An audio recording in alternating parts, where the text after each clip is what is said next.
Muy buenas tardes, mi nombre es Alejandro Dorado, pertenezco al programa de Ingeniería Civil de la Universidad del Cauca y el día de hoy voy a hacer una exposición sobre el puente de Río Antirio. Primeramente vamos a empezar explicando cuál va a ser la estructura con la cual yo voy a abordar la exposición.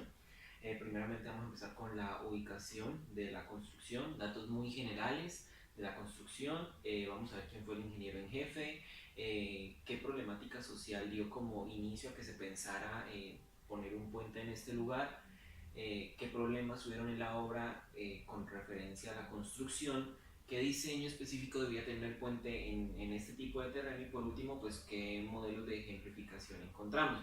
Y vamos a entender modelos de ejemplificación como construcciones del pasado que sirvieron como punto de referencia para la construcción del puente de Río Antirio. Entonces, primeramente y en ese orden de ideas, vamos a empezar con la ubicación.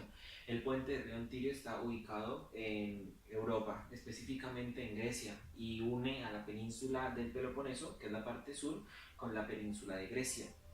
Dentro de los datos más generales, encontramos que el puente de Río Antirio atraviesa los 3 kilómetros que componen el Golfo de Corinto y jacta de tener el tablero suspendido más largo, los cimientos más profundos y los pilares más altos de entre todos los puentes del mundo. El ingeniero civil en jefe fue Panagiotis Papanikol, de procedencia griega, que hasta este momento no tenía ningún tipo de reconocimiento en obras pues, de esta magnitud. Problemáticas sociales. La problemática social con mayor peso fue la movilidad, debido a que las condiciones climatológicas que tiene este terreno en específico imposibilitaban en muchas ocasiones el cruce de ferry entre una península a otra. Esto derivó en muchísimas muertes debido a que muchas personas no podían llegar a centros asistenciales donde pudieran salvarles la vida e incluso en la economía debido a que el sector comercial pues reflejaba grandes pérdidas cuando pues no podía haber un cruce de ferry y tenían que desviarse por otra vía alterna. Dentro de los desafíos en la obra los vamos a clasificar en tres elementos, como lo son medio ambiente, condiciones climatológicas y construcción. Dentro del ámbito de medio ambiente vamos a encontrar lo que son las fallas tectónicas y vamos a entenderlo como la separación gradual que hay de una masa de tierra a otra, o sea, entre las penínsulas. A continuación vamos a ver los problemas relacionados con las condiciones climatológicas y dentro de ellas vemos como primer factor de riesgo el viento. Esto debido a que a ambos lados del Golfo de Corinto se alza una cadena montañosa que constituye un túnel de viento en el que las velocidades promedios pues alcanzan unos números bastante exorbitantes. Dentro de los problemas relacionados con la construcción encontramos dos, los que son zona sísmica y profundidad. Esta es una foto tomada por un satélite y podemos ver cómo a tan pocos metros de la orilla el nivel del agua es demasiado profundo. Y a esto le sumamos que justamente en este estrecho está considerado, constituido como la mayor zona sísmica de toda Europa y de Grecia, lógicamente. Dentro de el diseño al que debía obedecer el puente para poder como soportar este tipo de condiciones a nivel muy general, se supo que sí o sí el puente tenía que contar con innumerables pilares a lo largo del Golfo de Corinto que lo conforman 3 kilómetros y que debían estar anclados a una profundidad de 65 metros, que es la profundidad del agua en este sector. En este momento vamos a empezar con referente a la construcción y como primera instancia los ingenieros civiles decidieron buscar una solución al problema de la profundidad, donde gracias a una invención del pasado, como lo fue la fortaleza marina. Es un invento atribuido al ingeniero civil Guy Maunsell, que en los años 40 desarrolló un método que cambió por completo lo que se conocía con respecto a la construcción en el agua. Y es que o sea, trata de una idea bastante ingeniosa que voy a explicar a continuación. Los cimientos, los pilares de una estructura debían construirse en un dique seco, empezando por ahí. Tenían que tener una característica muy especial, era que tenían que ser completamente huecos. Dentro de ellos tenían que haber unos tipos de cámaras, ¿sí? Que por donde fuera posible la entrada de agua Y pues dicho esto, estos eran transportados por medio de barcos grúas por el agua. Debido a su característica hueca tenían la capacidad de flotar, y cuando llegaban al lugar de la inmersión, para esta estructura en específico se abría la compuerta, se llenaba de agua, y eso pues hacía que fuera gradual su inmersión. Y este método revolucionó por completo lo que se conocía sobre construcción en el agua. A continuación, y siguiendo estos lineamientos, vemos cómo los principios de Maunsell fueron incorporados en la construcción del puente de Río Antillo. Y es que para la construcción de estos cimientos se tuvieron que obedecer a unas características específicas y estructurales, como lo fueron que tuvieran un tamaño de 100 metros de largo y 75 metros de ancho. Pues a la final, y con las capas de hormigón que fueron requeridas para estas dimensiones, solo los cimientos quedaron de un peso de 70.000 toneladas, o sea, bastante pesados. Teniendo en cuenta ese punto del peso, y con referencia a la falla sísmica que había en este terreno, los investigadores se dieron cuenta que verdaderamente la estructura del suelo como tal era muy inestable. En el siguiente ejemplo voy a explicar más o menos, voy a explicar de qué manera podrían suceder las cosas si de alguna forma no se hubiera implementado en la construcción de este puente un reforzamiento del lecho marino. Y es que vamos a entender esta aglomeración de partículas de elementos como la tierra, el suelo del lecho marino, y este cubo de acero como la carga producida por el puente. Los arcos verdes los vamos a tomar en cuenta como un movimiento telúrico, y pues vamos a ver que en el momento en el que empieza el movimiento, las partículas o elementos se empiezan a separar, y consecuencia de esto, y directamente proporcional al peso del bloque, pues se licuaría, y eso pues formaría que se hundiera la estructura, en este caso el puente. Viendo este problema pues de gran magnitud, los ingenieros desarrollaron una solución segura a este problema, y es que implementaron un conjunto de varillas que se enterraron al subsuelo del lecho marino, con la finalidad de que le diera más fortalecimiento a esa zona en específico. ¿Qué principio fundamental seguían? Pues las varillas se incrustaban en la tierra, en el fondo del mar, y eso permitía que por X o Y motivo hubiera un movimiento de tierra, esa parte específica estuviera completamente anclada, y no pues no hubiera una separación de elementos como lo veíamos anteriormente. Y con referencia a la estabilización, pues los ingenieros civiles optaron porque debía dársele flexibilidad a la estructura, teniendo en cuenta estas condiciones ambientales, sí, y del terreno. Se optó por agregar una capa de 3 metros de grava, que su objetivo y principio, sí, base pues era permitir el movimiento de los pilares en el momento de un movimiento, y esto pues efectivamente da una flexibilidad al puente como tal. En este orden de ideas pues vamos a seguir al transporte. Cuando se terminó de construir todos los cimientos, y gracias a la característica que ya habíamos mencionado anteriormente con relación a la invención de Maunsell, los cimientos flotaron y se llevaron en barcos grúa hasta su lugar de inmersión. En ese momento los cimientos flotaban y se empezaron a construir los pilares en el mismo lugar, o sea, in tú.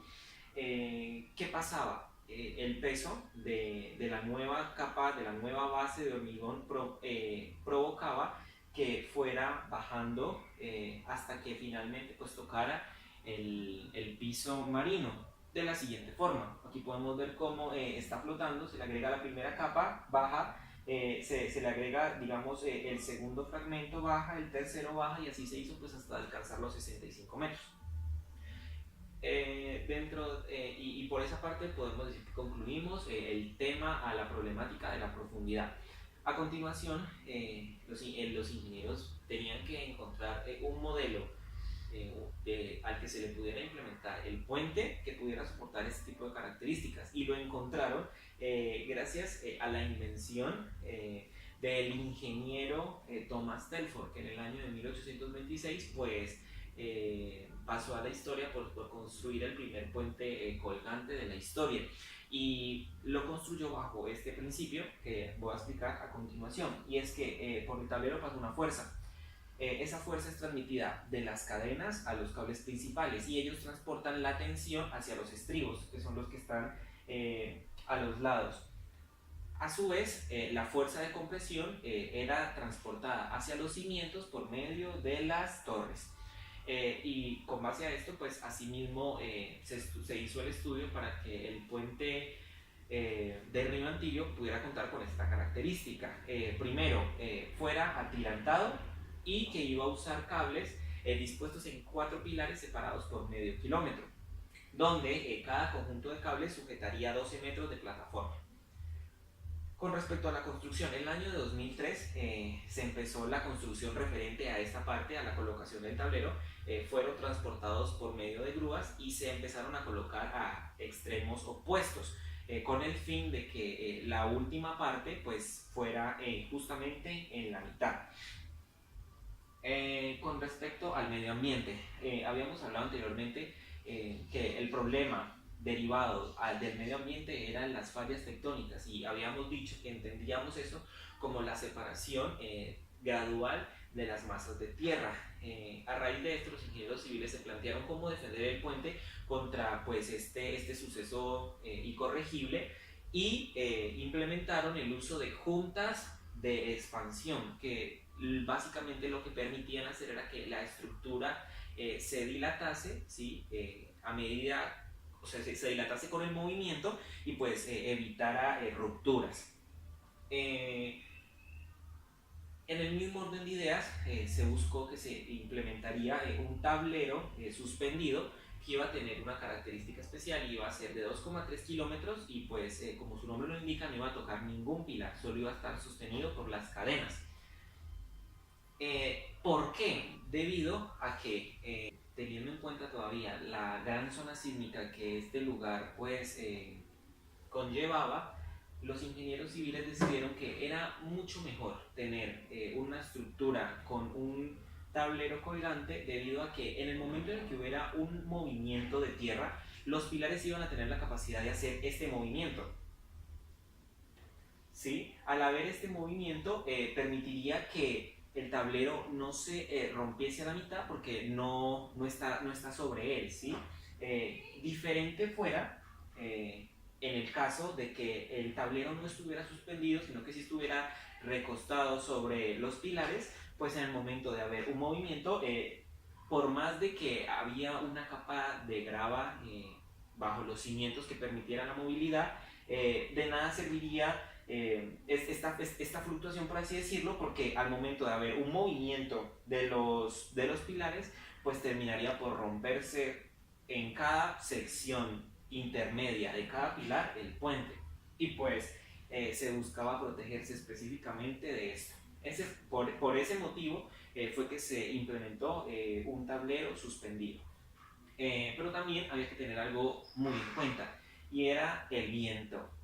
Había que buscar un método, había que buscar cómo mantener la rigidez en condiciones normales, pero permitir la flexibilidad en condiciones de terremoto, de sismos. La solución fueron estos enormes amortiguadores, que al momento de su construcción y para la implementación de este puente terminaron con ganarse el premio Guinness de los amortiguadores más grandes del mundo. ¿Cuál era su función? Pues básicamente permitir el movimiento, pero su principio fundamental era absorber la energía. ¿Cuál era la planeación, ¿sí?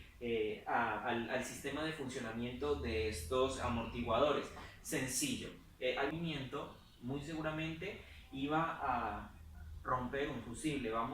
En este caso vamos a tomar el fusible como el mecanismo de seguridad, el candado o la llave que permite que en general el sistema funcione.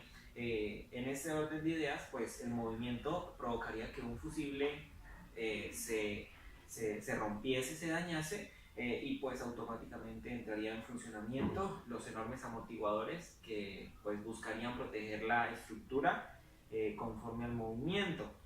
Aquí hay un pequeño video, no lo puedo anexar en este momento, pero lo vamos a ver hasta el final y vamos a ver cómo en tan solo 3 años después de su inauguración, un terremoto golpeó el Golfo de Corinto y pues la implementación de estos amortiguadores terminó por salvar a toda la estructura. Lo vamos a ver al final. Volvemos a los modelos de implementación y esta vez vamos a buscar la solución a un problema de carácter climático, como lo es el viento. Normalmente, cuando el viento golpea una estructura, la hace oscilar, o sea, la hace subir y bajar. Ese es el movimiento de oscilación. Los ingenieros civiles se basaron en una invención del pasado, pero que no precisamente salió como ellos querían que saliera, y la voy a explicar a continuación. Este es el puente de Meseo, ubicado en la ciudad de Nueva Orleans, Estados Unidos. Al momento de su construcción se pensó que era una obra y una proeza de ingeniería civil, pero no se demoraron mucho tiempo para darse cuenta de que era completamente lo contrario. A tan solo 4 meses de su inauguración, un viento leve, podría decirse, de 65 kilómetros por hora, golpeó al puente y provocó en él una gran oscilación que terminó por tumbarlo al piso. En búsqueda de soluciones, los ingenieros civiles intentaron mirar métodos que pudieran ayudar y salvaguardar al puente de una situación como esta, y más cuando en el Golfo de Corinto la velocidad del viento era por mucho mayor. Como respuesta a este problema, los ingenieros civiles a cargo de la construcción del puente de Río Antillo implementaron a los costados de la plataforma un diseño aerodinámico que constaba de un alerón, ¿sí?, que se ponía a cada lado de la estructura y que su principio fundamental era reducir la velocidad con la que este terminaba impactando la estructura. Como lo voy a explicar a continuación. El aire, el viento, la ráfaga de viento choca con el alerón, directamente proporcional a eso, reduce su velocidad y pues con la cantidad de fuerza que termina chocando a la estructura es mucho menor que a la inicial con la que golpeó el alerón.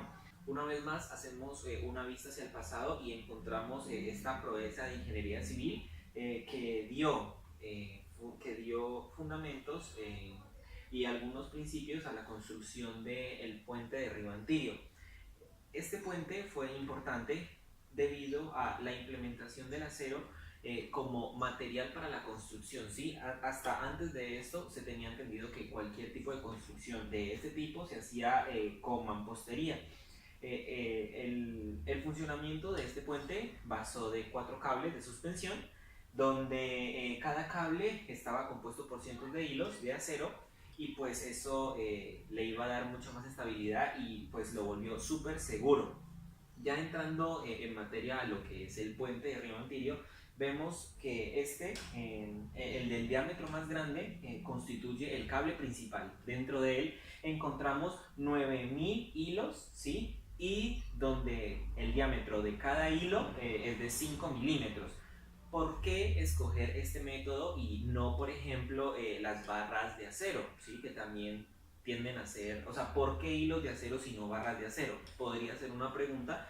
Pues debido a la seguridad. Cuando implementamos cables de suspensión, debido a un problema X o Y, la reacción que este va a tener es en cadena, ¿sí? En este caso se simuló un incendio y vemos cómo implementando los cables de suspensión se va dañando uno por uno, ¿sí? Y con un tiempo considerable, de manera que en caso de que se diera algún tipo de incendio o cualquier falla dentro de cada cable, hilo de acero, así se dañase uno, dos, no se vería en tal forma como tocada la estructura como tal, porque todavía habrían 8.999 hilos sosteniendo la estructura por cada cable. Lo que nos dice pues que este método es por completo mucho más seguro, a diferencia de las barras de acero, debido a que cuando hay algún tipo de daño en la barra, pues termina produciendo una ruptura catastrófica, que significa que no da tiempo de nada, ¿sí? A diferencia de los cables de suspensión, que en muchas ocasiones estos servirían para evacuar, ¿sí? Darían tiempo necesario para evacuar, y si fuera el caso, para arreglar el problema en el instante, ¿sí? En la implementación de las barras de acero no sería posible. Ahora sí, trayéndolo esto a la escala del puente de derribo Antillo, vemos que cada cable está compuesto por varios hilos que están paralelamente colocados y pues tienen un diámetro de 350 milímetros, ¿sí? Donde pues cada uno va a soportar una carga igual a esa misma, por así decirlo. Cuanto más grande es el cable, más hilos tiene adentro. Cuanto más pequeño es el cable, menos hilos tiene adentro. Y el número que se usó para el puente fueron, en caso de ser pequeños, 37 hilos, y en caso de ser grandes, 73 hilos de acero dentro del cable principal. Volviendo al tema del viento, ¿sí? Y ya como por dejar cerrando todos los ítems correspondientes a los problemas climáticos, hubo un principio fundamental que fue de gran ayuda el haberlo implementado en la construcción del puente de Río Antillo, y fue la barrera helicoidal, que fue un principio, ¿sí?, postulado por el científico Christopher Kidd en el año de 1957. ¿Cuál era la función de esto principalmente? Bueno, esto solo se daba en estructuras cilíndricas. Cuando una estructura cilíndrica es golpeada a gran velocidad por el viento, genera oscilación, ¿sí? Lo que hacía la barrera helicoidal era si bien podía ser una autopista del canal del aire que regulaba y asimismo aportaba la fuerza para que dejara la vibración, o bien servía como un reductor a la velocidad del viento. De cualquier manera reducía por mucho la vibración. Este modelo se implementó en los 62 kilómetros de cable que fueron implementados en el puente de Río Antillo.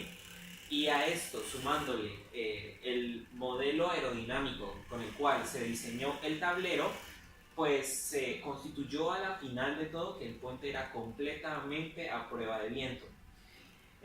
Muchísimas gracias por la atención prestada. Espero que esto de verdad haya servido en el entendimiento de cómo construir una estructura con unas características de dificultad de este tipo, como lo fueron la profundidad, la zona pues, de viento de gran magnitud y pues la zona sísmica. Muchísimas gracias.